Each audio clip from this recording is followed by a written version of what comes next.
La CEDEAO, c'est 381 millions de personnes.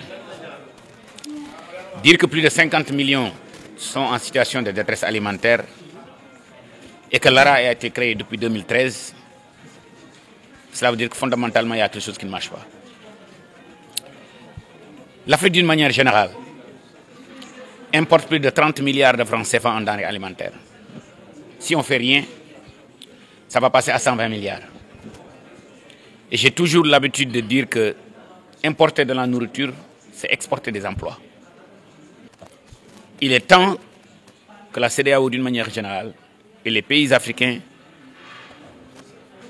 revoient leur méthode de faire. Les expériences de ces 10-15 dernières années ont montré que le problème, ce n'est pas l'argent. Et je dis que peut-être il y a des problèmes de gouvernance qu'il faudrait revoir fondamentalement. Problème de priorité, problème de transparence, et faire de telle sorte que,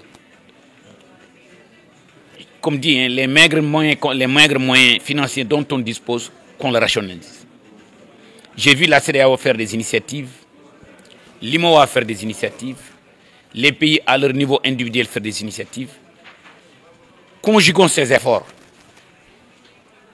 Si vous me permettez de vous donner un petit exemple, avec 40 magasins de 5000 tonnes, le Sénégal règle ses problèmes de stockage. En fruits et légumes, nos producteurs locaux ont montré qu'ils peuvent produire localement tous les besoins du pays. Un pays comme le Ghana importe plus de 300 millions de dollars de poulet, 50 millions de dollars pour la Guinée. Le lait en poudre, le Sénégal importe plus de 100 millions d'euros par année. Avec 55 000 vaches, 90 000 hectares d'ensilage, le Sénégal règle ses problèmes. On a la chance d'avoir un président de la Banque de développement, président Adesina, au passage que je salue et que je remercie et que je félicite, qui a fait de l'agriculture une de ses priorités. Il est temps, à mon humble avis, que la CEDEAO revoie fondamentalement sa manière de faire et ensemble avec les partenaires techniques et financiers, qu'on essaie de régler le problème d'une manière définitive. On ne peut pas faire les choses pendant une quinzaine, vingtaine d'années, la même chose et espérer avoir des résultats différents. 51 millions de personnes en situation de détresse, peut-être c'est l'alarme rouge, peut-être c'est la ligne rouge qu'il ne faut pas dépasser. Et partout en Afrique, la jeunesse s'est grandement exprimée du moins.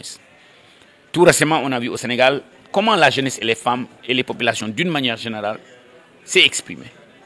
Il est peut-être temps que la CEDEAO, certains problèmes fondamentaux dont nourrir la population, qu'ils soient une priorité des priorités et que des moyens matériels soient mobilisés, qu'on règle le problème du financement du secteur agricole, que la CEDEAO entame les réformes nécessaires, fondamentales pour régler le problème. Tant que les pays de la CEDEAO, à mon humble avis, disent qu'il faudrait compter sur l'aide au développement pour nourrir leur population, on sera toujours sous cette situation d'assister. Je suis sûr que vous avez suivi un film télécérébre qui s'appelle Gelawar. Vous vous souvenez de comment l'aide au développement n'est pas une mauvaise chose. Mais il faudrait que les pays africains et les pays de la CEDEAO l'utilisent pour partir pour de bon. Mais ça ne doit pas être business as usual. Nous ne disons pas qu'on ne doit pas nous aider.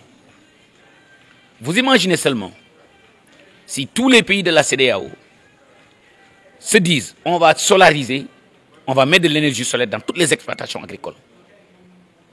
On va amener de l'eau pour que nos populations puissent cultiver 12 mois sur 12. C'est construire des forages. On va moderniser l'agriculture, on va faire des systèmes de goutte à goutte. On va mettre des centres de stockage. Le Sénégal, certains opérateurs privés ont montré que c'est possible. Vous imaginez la CEDEAO avec ses moyens, avec ses banques de développement, la Banque africaine de développement, la BOAD, la BIDC, les partenaires comme la Banque islamique de développement, la KfW, la Banque européenne d'investissement, l'AFD, la Banque mondiale, tous ces partenaires techniques et financiers, nourrir la population, créer des emplois est la priorité des priorités. Et j'ai l'intime conviction avec une très bonne volonté, mettre les priorités sur les secteurs qu'il faut, gouvernance, gouvernance et gouvernance. J'ai l'intime conviction que dans moins de 5 ans, on règle ce problème.